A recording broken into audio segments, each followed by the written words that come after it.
Hello दोस्तों, good morning. मैं हूं राहुल और आप देख रहे हैं यूट्यूब चैनल बीएसबी एजुकेशनल अड्डा। तो दोस्तों, जैसा कि आज है 2 जून और 2 जून के अंतर्गत बनेंगे जितने भी क्वेश्चन उसे देखते हैं। तो चलिए आज का इंपॉर्टेंट क्वेश्चन देखते हैं। तो वीडियो को शेयर करें, लाइक करें और सब्सक्राइब करें। चलिए आज का पहला क्वेश्चन देखते हैं। हाल ही में किस राज्य सरकार द्वारा प्रवासियों के लिए मुख्यमंत्री स्वरोजगार योजना की शुरुआत कहाँ की गई है? तो हाल ही में ये जो योजना है उत्तराखंड के मुख्यमंत्री त्रिवेंद्र सिंह रावत ने राज्य में वापस लौट कर आने वाले प्रवासियों के लिए जो है मुख्यमंत्री स्वरोजगार योजना का शुभारंभ किया है। देखिए, इस परियोजना का जो मुख्य उद्देश्य है युवाओं को स्वरोजगार के अवसर प्रदान करना और रिवर्स माइग्रेशन को बढ़ावा देना। विशेषकर उत्तराखंड लौटने वाले उद्यमी और कुशल और अकुशल कारीगरों के लिए हस्तशिल्पों और बेरोजगार युवाओं को अपना व्यवसाय शुरू करने के लिए प्रोत्साहित करना है। और इस योजना के तहत जो है राष्ट्रीयकृत बैंकों, अनुसूचित वाणिज्य बैंकों और सहकारी बैंकों के माध्यम से ऋण सुविधा जो है प्रदान की जाएगी। देखिए, उत्तराखंड की बात आई है तो उत्तराखंड के ही सरकार ने हाल ही में प्रवासियों के लिए मुख्यमंत्री स्वरोजगार योजना की शुरुआत की है। तो उत्तराखंड की बात कर लेते हैं। तो उत्तराखंड का जो गठन हुआ था वो 9 नवंबर को हुआ था। कब हुआ था? 9 नवंबर को हुआ था 2000 में।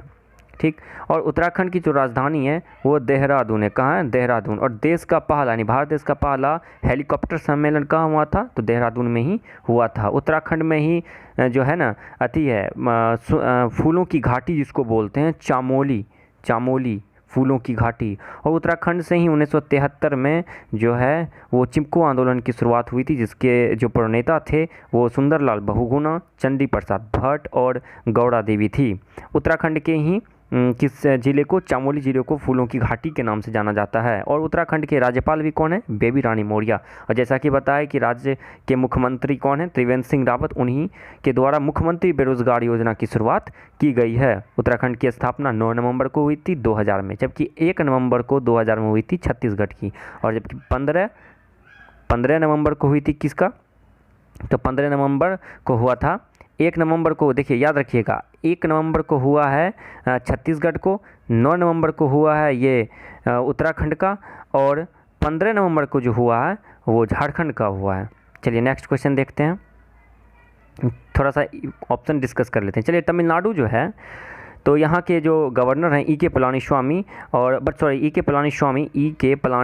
यहाँ के क्या कौन है? सीएम है। और बनवारी लाल पुरोहित यहाँ के गवर्नर हैं। देखिए, तमिलनाडु जो है यह देश का पहला राज्य हुआ अनुबंध खेती यानी कॉन्ट्रैक्ट फार्मिंग पर कानून बनाने वाला देश का पहला राज्य हो गया। उत्तराखंड की बात करें, उत्तराखंड जो कि हाल ही में अभी स्वरोजगार योजना की शुरुआत की है, तो उत्तराखंड देश का पहला देखिएगा कृषि भूमि को पट्टे पर यानी कि लीज पर, कृषि भूमि को पट्टे पर देने की नीति बनाने वाला देश का ये पहला राज्य हुआ है। कौन? उत्तराखंड हुआ है। मध्य प्रदेश की बात करें तो भारत देश का पहला टाइम बैंक, भारत देश का पहला इलेक्ट्रिक कारवेज क्लिनिक यहीं स्थापित किया गया है भोपाल में। और मध्य प्रदेश में भारत देश का पहला टाइम बैंक भी स्थापित है। कर्नाटक की बात करें तो हाल ही में कर्नाटक ने एक स्वास्थ्य अदालत, देश का पहला स्वास्थ्य अदालत प्रारंभ करने वाला देश का ही पहला राज्य कर्नाटका बना, कर्नाटका। चलिए नेक्स्ट क्वेश्चन देखते हैं। मध्य प्रदेश सरकार ने कुशल श्रमिकों हेतु किस योजना की शुरुआत की है? कुशल श्रमिक के लिए तो हाल ही में मध्य प्रदेश सरकार ने जो स्टार्ट किए वो है रोजगार सेतु परियोजना।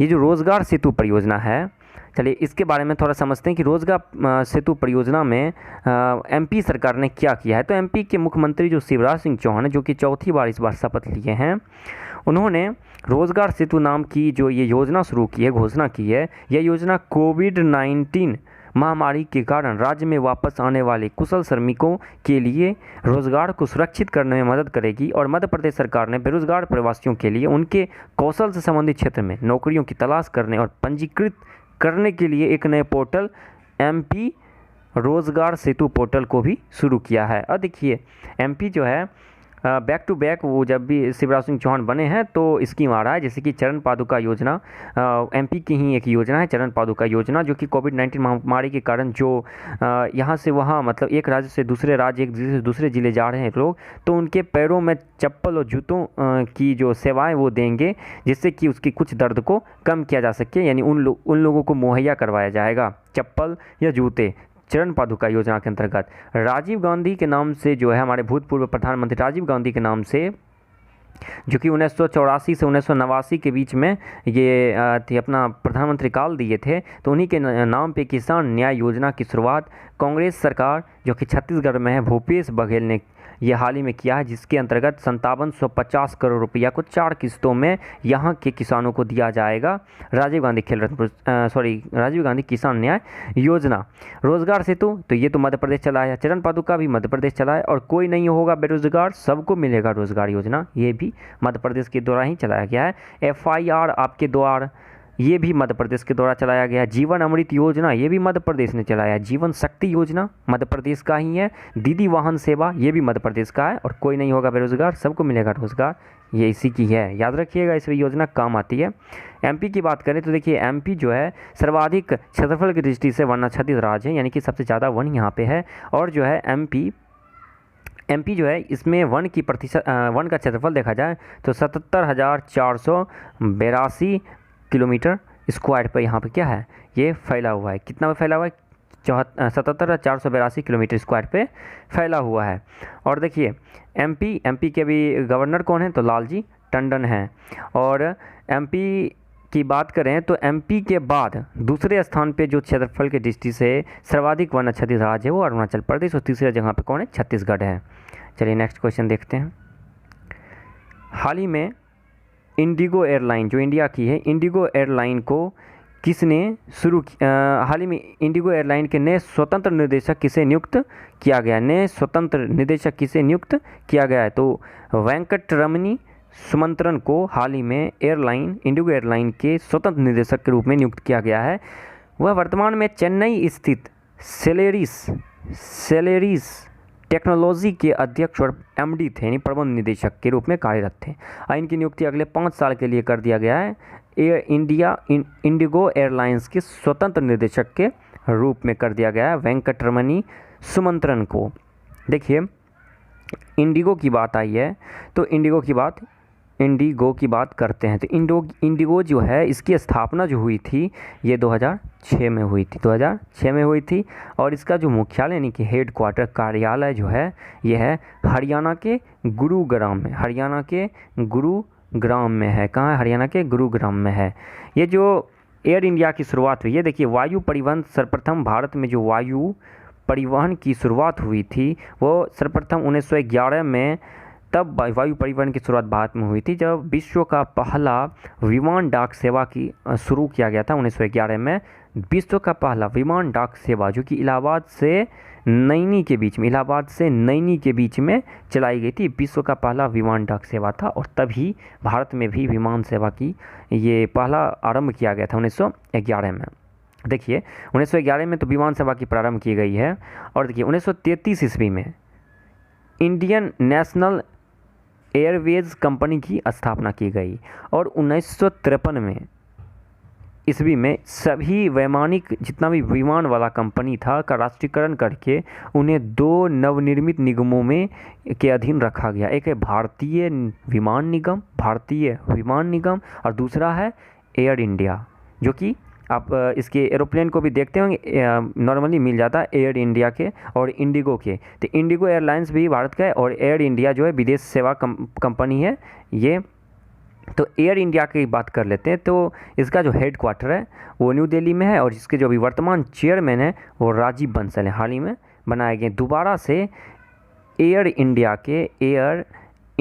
के दोबारा से चेयरमैन यानी CMD बनाए गए हैं। जबकि इनसे पहले कौन थे एयर इंडिया के CMD? तो अश्वनी लोहानी। और इससे पहले अश्वनी लोहानी क्या थे? तो रेलवे के अध्यक्ष थे, भारतीय रेलवे के अध्यक्ष। वर्तमान में भारतीय रेलवे के अध्यक्ष कौन है? तो विनोद कुमार यादव है। कौन है? विनोद कुमार यादव है। अभी हाल ही में इंडिगो के नए स्वतंत्र निदेशक किन्हें चुना गया? तो वेंकटरमणी सुमंत्रम को। चलो नेक्स्ट क्वेश्चन देखते हैं। अगला क्वेश्चन है हाल ही में देश का पहला मिसाइल पार्क अग्निप्रस्थ की आधारशिला कहाँ रखी गई है? तो जो हाल ही में इसकी आधारशिला जो रखी गई है वो आंध्र प्रदेश के विशाखापत्तनम में रखी गई है। आंध्र प्रदेश के विशाखापत्तनम में स्थित नेवल बेस INS कलिंग में, देखिए INS का फुल फॉर्म होता है इंडियन नेवल शिप, और INS कलिंग में जो है मिसाइल पार्क अग्निप्रस्थ की आधारशिला रखी गई है। देखिए मिसाइल पार्क अग्निप्रस्थ का निर्माण पूरा होने के बाद जो है इसे INS कलिंग के उन सभी अधिकारियों, नाविकों और सहायक कर्मचारियों को समर्पित किया जाएगा जिन्हें वर्ष 1981 में इसकी स्थापना के बाद से INC के इस ऑफ स्पोर्ट बेस में अपनी सेवाएं प्रदान की, यानी जो वहां पे कार्यरत अपनी सेवा दे चुके हैं। इसके अलावा वाइस एडमिरल अतुल कुमार जैन द्वारा INS कलिंग में 2 मेगावाट का सौर फोटोवोल्टिक प्लांट भी स्थापित किया जाएगा। INS कलिंग में पूछे एक क्वेश्चन बन सकता है, INS कलिंग हाल ही में कितने मेगावाट का सौर फोटोवोल्टिक प्लांट की स्थापना की गई है? तो 2 मेगावाट का है, और यह पूर्वी नौसेना कमान का सबसे बड़ा संयंत्र है। ये भी एक तो देखिए यहाँ बन ही गया है कि यहाँ पूर्वी नौसेना कमान का सबसे बड़ा संयंत्र क्या है, वो जो भी बताए 2 मेगावाट का INS कलिंग में जो स्थापित किया जा रहा है एडमिरल अतुल कुमार जैन के द्वारा, और इसकी अनुमानित आयु 25 वर्ष की है। वो फोटोवोल्टिक जो सेल बैठाया जा रहा है सौर ऊर्जा वाला, उसकी आयु कितनी है? 25 वर्ष है। हाल में कहाँ बैठाया गया है यानी अग्निप्रस्थ की आधारशिला? तो आंध्र प्रदेश के विशाखापत्तनम में बैठाया गया। आंध्र प्रदेश की बात आई है, चलिए आंध्र प्रदेश की बात करते हैं। तो आंध्र प्रदेश के अभी वर्तमान में मुख्यमंत्री YS जगनमोहन रेड्डी हैं, और वहाँ के जो गवर्नर हैं वो विश्वभूषण हरिचंदन हैं। आंध्र प्रदेश में ही देश का सबसे लंबा टनल है, सबसे लंबा विद्युतकृत टनल जिसकी लंबाई 6.6 किलोमीटर है, और जो 2 स्टेशन के बीच है, चेरलापल्ली स्टेशन से रापुरू के बीच 6.6 किलोमीटर का ये देश का सबसे लंबा विद्युतकृत टनल है, जो कि भारतीय रेलवे द्वारा दक्षिणी के मध्य रेलवे जोन में स्थापित किया गया है। और ये 2 स्टेशन का जो नाम बोले चेरलापल्ली और रापुरू के बीच में स्थापित है। कहाँ? आंध्र प्रदेश में ही ये देश को समर्पित किया है। मात्र 43 दिन में इसे बन के तैयार कर दिया गया था। चलिए गोवा की बात करें तो गोवा भारत की सबसे छोटा जनसंख्या क्षेत्रफल की दृष्टि से सबसे छोटा राज्य है, और तेलंगाना जो है हाल ही में 2 जून 2014 को इसे नया राज्य बनाया गया था आंध्र प्रदेश से अलग करके तेलंगाना को।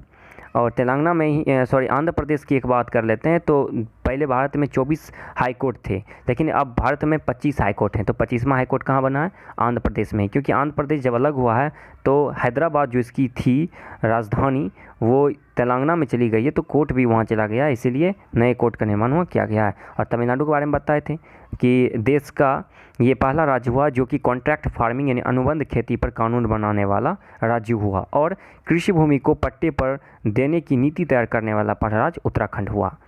चलिए नेक्स्ट क्वेश्चन। हाल ही में हुए ब्रिक्स के टैक्स अधिकारियों के प्रमुख की बैठक की मेज़बानी जो है किसने की है? तो किसने की है हाल ही में? तो ये रूस ने की है। हाल ही में रूस के द्वारा ये किया गया है। देखिए ब्रिक्स देश की जो ये बैठक हुई थी हाल ही में रूस के द्वारा किया गया। ब्रिक्स के टैक्स अधिकारियों की प्रमुख की बैठक मेज़बानी रूस ने किया। देखिए ब्रिक्स जो है ब्रिक्स इसमें ब्राज़ील, रसिया, इंडिया, चाइना और साउथ अफ्रीका आता है। ये ब्रिक्स कंट्री है, इसका नाम याद रखने के लिए देखिए ब्राज़ील, रसिया, इंडिया, चाइना और साउथ अफ्रीका यानी दक्षिणी अफ्रीका। और इस बार जो है हुए ब्रिक्स के टैक्स अधिकारियों के प्रमुख की बैठक की मेज़बानी वो रूस ने किया है। किसने किया है?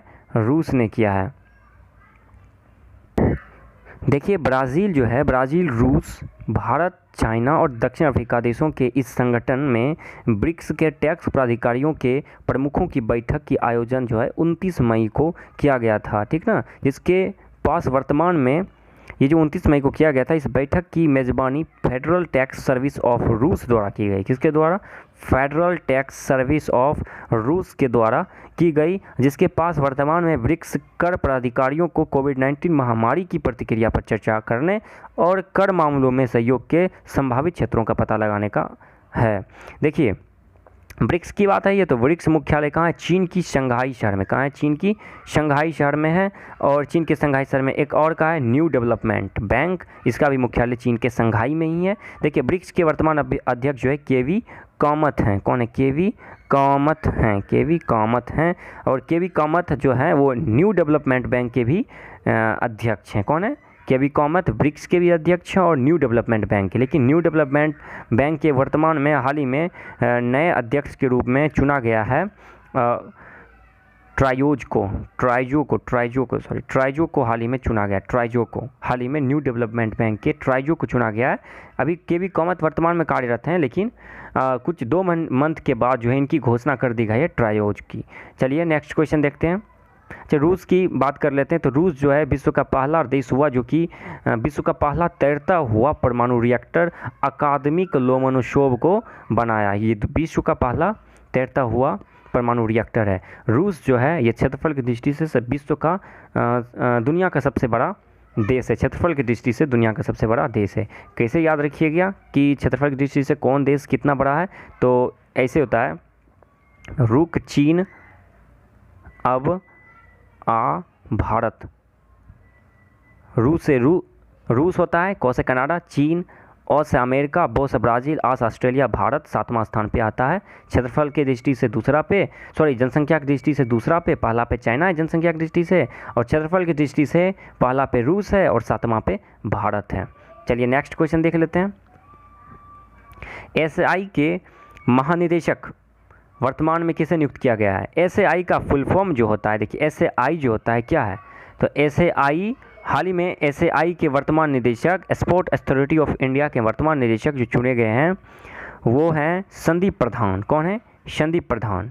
और ये जो संदीप प्रधान हैं, युवा कार्य एवं खेल मंत्रालय ने भारतीय खेल प्राधिकरण यानी स्पोर्ट अथॉरिटी ऑफ इंडिया के महानिदेशक संदीप प्रधान का कार्यकाल जो थे वो 2 साल को बढ़ा दिया गया है, फैसला लिया गया है। ये विस्तारित कार्यकाल 6 जून से प्रभावी होगा, लागू होगा। देखिए मंत्रिमंडल की नियुक्ति समिति ने युवा कार्य एवं खेल मंत्रालय के कार्यकाल बढ़ाने के प्रस्ताव को मंजूरी दी है। देखिए यहाँ बात आई है भारतीय केंद्रीय युवा एवं खेल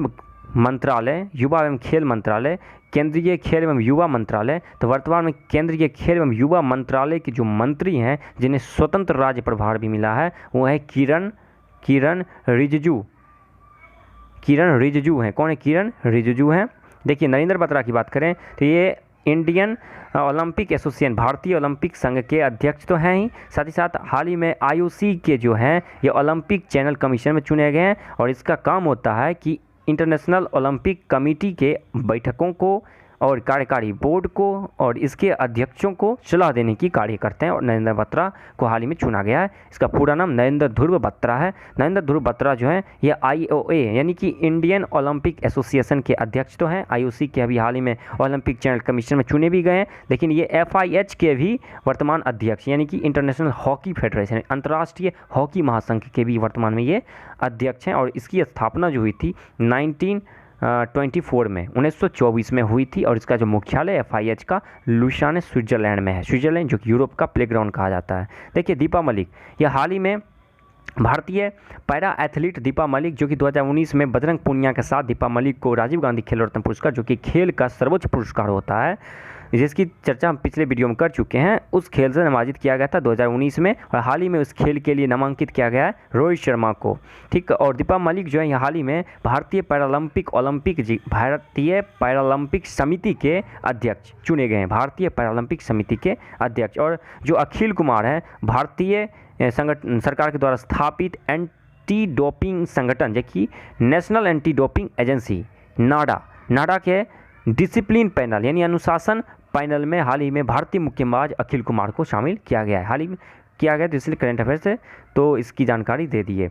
चलिए नेक्स्ट क्वेश्चन देखते हैं। हाल ही में वाडा ने डोपिंग के चलते 4 साल का बैन किस पे लगाया है? तो किरणजीत कौर पे लगाया। हाल ही में किस पे लगाया है? तो किरणजीत कौर पे लगाया। वर्ल्ड एथलीट के एंटी डोपिंग निकाय द्वारा भारत की लंबी दूरी की धाविक थी किरणजीत कौर पर प्रतिबंध पदार्थ का सेवन करने का टेस्ट पॉजिटिव आने के बाद 4 साल का बैन लगा दिया है। ऐसे आप बता दें कि वाडा जो होता है वो वर्ल्ड एंटी डोपिंग एजेंसी होता है। ये विश्व में दुनिया भर में जो है एक दवाई की लिस्ट जारी करती है और ओलंपिक खेलों के दौरान अगर पाई जाए उस शरीर में किसी के तो फिर उस पर बैन लगा दिया जाता है वाडा के द्वारा। वाडा के वर्तमान अध्यक्ष कौन है? तो विटोल्ड बांका है। विटोल्ड बांका है और वाडा का मुख्यालय कनाडा के मॉन्ट्रियल में। कहाँ है? कनाडा के मॉन्ट्रियल। देखिए सर्वाधिक यूरेनियम के उत्पादन में जो है पहला स्थान पर कजाकिस्तान और दूसरा स्थान पर कनाडा ही आता है और तीसरा स्थान पे जो है ऑस्ट्रेलिया आता है। यूरेनियम जो है ना, यूरेनियम ये सबसे अतुल पदार्थ और संसाधन है यूरेनियम।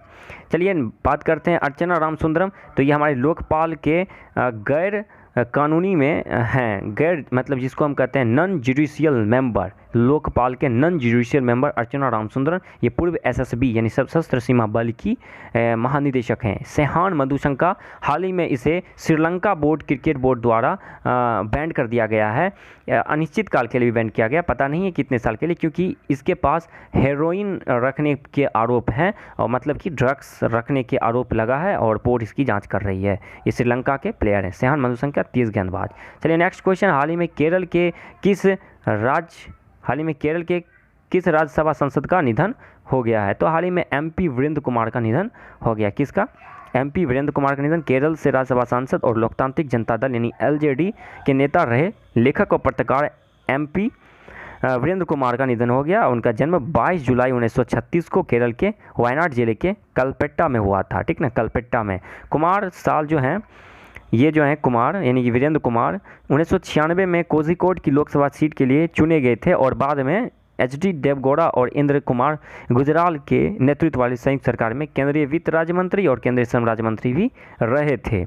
बात करते हैं, अगर केरल की बात आई है तो भारत का पहला डिजिटल राज्य यही है। भारत का पहला डिजिटल गार्डन भी यहीं पे केरल में ही है और भारत का पहला स्पेस टेक पार्क जो है केरल की राजधानी तिरुवनंतपुरम में स्थापित किया गया है। भारत का पहला इंडियन वोमेन ट्रेड सेंटर जो है वो केरल के ही कोझिकोड में स्थापित किया गया है। और भारत का पहला एलिफेंट रिहेबिलिटेशन सेंटर यानी कि हाथी पुनर्वास केंद्र को भी केरल के कोत्तूर में स्थापित किया गया। कोत्तूर में स्थापित किया गया है देश का पहला हाथी पुनर्वास केंद्र। जबकि भारत का पहला कछुआ पुनर्वास केंद्र अगर पूछे तो बिहार के भागलपुर में। कहाँ है? बिहार के भागलपुर में है। भागलपुर में कछुआ पुनर्वास केंद्र है और हाथी पुनर्वास केंद्र यानी एलिफेंट रिहेबिलिटेशन सेंटर कहाँ है? तो वहाँ है केरल के कोत्तूर में है। चलिए नेक्स्ट क्वेश्चन, हाल ही में कार्मेन रेनहार्ट को किस समूह ने अपना उपाध्यक्ष नियुक्त किया है? तो हाल ही में वर्ल्ड बैंक ने इसे नियुक्त किया है, कार्मेन रेनहार्ट को उपाध्यक्ष और मुख्य अर्थशास्त्री। वर्ल्ड बैंक की बात करें, इसकी स्थापना 1944 में हुई थी, ब्रेटन वुड्स सम्मेलन के तहत हुई थी इसकी स्थापना और इसकी एक सहायक है संस्था IMF।